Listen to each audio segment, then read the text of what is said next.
enkya ya leero bwe bubadde busaasaana tusimbudde n'ekibinja okuva ku kanisa ya Martyrs Church Katwe era nga bano tutambulidde nabo ddala mayiro eziwerako okulaba nga batuuka ku kiggwa ky'abajulizi okwetaba mu bikujjuko ebyokulamaga.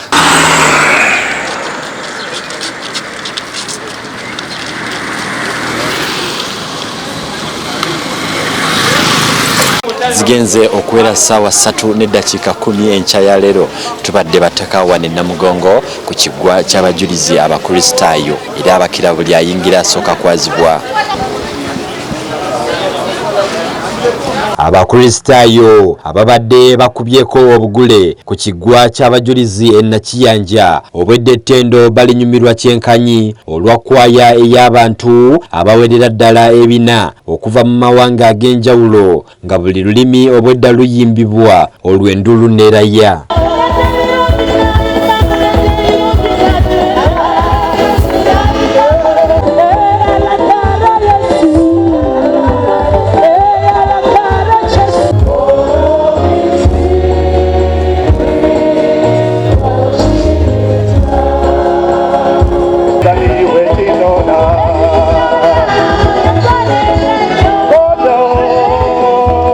Oluvannyuma okusaba kukulembeddwamu Ssaabalabirizi okuva mu North America, the Most Reverend Dr. Foley Beach ng'ono atenderezza obwesigwa bw'abajulizi bwe baayolesa eri eddiini kyagambye nti kisaana okubeera ekyokulabirako.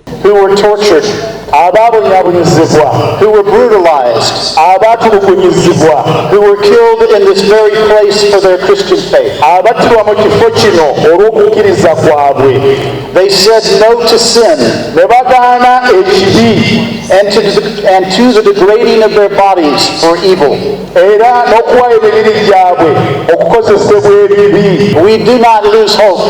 We do not despair.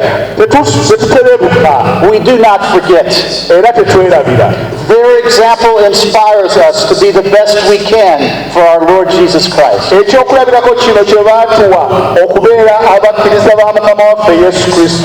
Dr. Foley asinzidde wano n'ayozayoza bannayuganda n'okubakuutira obutagendera ku ebyo ebityoboola obuwangwa bwabwe n'embeera zaabwe. We praise God for the Church of Uganda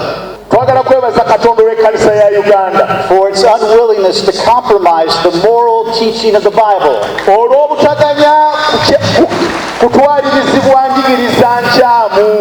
For sin is sin in every generation. No matter how modern we get.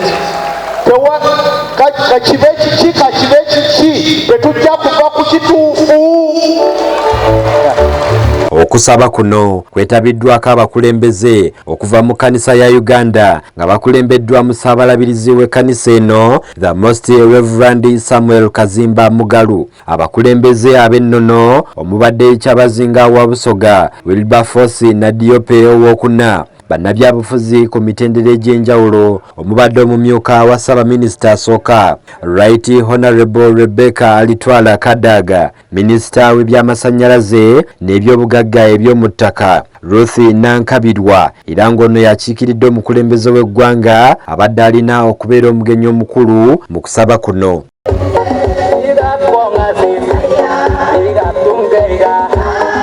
Dr. Samuel Stephen Kazimba Mugalu akubirizza abakkiriza okufaayo ennyo eri famire zaabwe nga bakwataganira wamu okusobola okuzimba amaka amalungi. Work together and plan together for your family's future and sustainability. You know, when you have a happy wife, you have a happy life.